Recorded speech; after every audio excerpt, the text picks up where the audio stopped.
Uzo Aduba, Crazy Eyes dans Orange is the New Black, hein, vous l'avez tous connue, hilarante, c'était juste une série exceptionnelle. Eh bien, elle s'est mariée.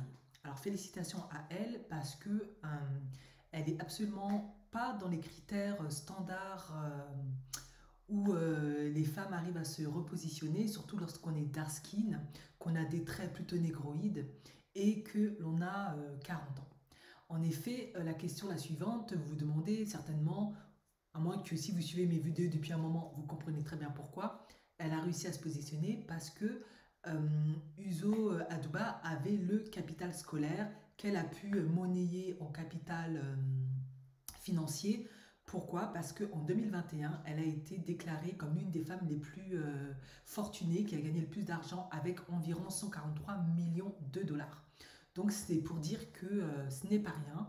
En effet, comment elle a pu faire fructifier son argent alors qu'elle n'est qu'une actrice? Eh bien tout simplement, c'est ce que je dis souvent dans mes vidéos, elle a fait des investissements boursiers et différents placements immobiliers et autres, et boum, ça a explosé. C'est ce que je dis toujours aux baby mamas qui ont un ou plusieurs enfants et qui souhaitent se repositionner avec un homme alpha. Eh bien, c'est ce que je dis, il faut investir votre argent, créer un capital financier, une certaine indépendance financière, et vous arriverez beaucoup plus à vous repositionner. Cependant, ce n'est pas ça que je voulais en fait expliquer. En effet, elle s'est mariée, etc. Cependant, il faut quand même préciser qu'elle s'est mariée en hypogamie. En effet, Robert Sweeting, son mari, qui est d'ailleurs un très bel homme noir, hein, eh bien, si vous faites un certain nombre de recherches sur lui, vous apercevez qu'il n'y a pas grand-chose. En effet, ils disent que c'est un producteur, un filmmaker, un réalisateur de films. Cependant, il n'y a absolument rien sur sa fortune, sur ce qu'il a réalisé. En tout cas, moi, je n'ai absolument rien trouvé. Bien sûr, je n'ai pas fouillé le net, ainsi que... Voilà, mais je n'ai rien trouvé. Il semblerait qu'il n'est pas vraiment connu, ou qu'il n'ait peut-être pas réalisé grand-chose. Ils disent qu'il aime garder sa vie secrète. Mais d'après ce que j'ai compris, c'est de l'hypogamie. Elle gagne beaucoup plus que lui, même s'ils ont le même âge. Donc ça revient toujours en fait à ce que je vous ai expliqué, hein, par rapport à l'ouvrage Le poids des apparences et avec toutes mes analyses et recherches que je vous ai toujours dit. Lorsqu'on ne rentre pas dans les critères de beauté et qu'on a dépassé un certain âge, eh bien très souvent beaucoup de femmes noires font de l'hypogamie. Ce n'est pas une mauvaise chose, hein. Après tout, si on rencontre quelqu'un, on l'aime, on veut être avec la personne, pourquoi pas? Serena Williams a fait de l'hypogamie, même si son homme était millionnaire, elle pèse quand même plus de 200 millions par rapport à lui qui pèse, il me semble que 14 millions en ayant créé Reddit et en ayant travaillé dans le conseil d'administration de Reddit. Gabouré Sidibé également, elle est en hypogamie et ce n'est pas la seule. C'est pour expliquer que quand on est une femme dark skin, on peut se repositionner. Cependant, il faut quand même être réaliste, il faut quand même certains traits et certains critères qui permettent de mieux de se positionner en hypergamie.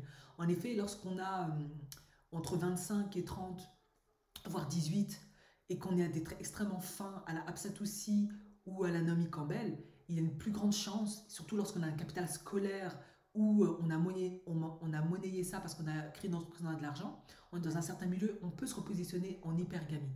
Dans le cas contraire, lorsqu'on a un certain âge ou qu'on est jeune mais qu'on a des traits plutôt négroïdes, c'est un peu plus compliqué. Bien sûr, il y a des exceptions, mais c'est un peu plus compliqué. Cependant, je voulais également vous parler du cas de Whoopi Goldberg. Whoopi Goldberg, elle a pu se repositionner 3 fois. En effet, la première fois à 18 ans avec le père de sa fille qui était son conseiller en toxicomanie. Par la suite, elle a eu énormément de succès, elle a eu des Grammy Awards, elle a eu beaucoup d'argent.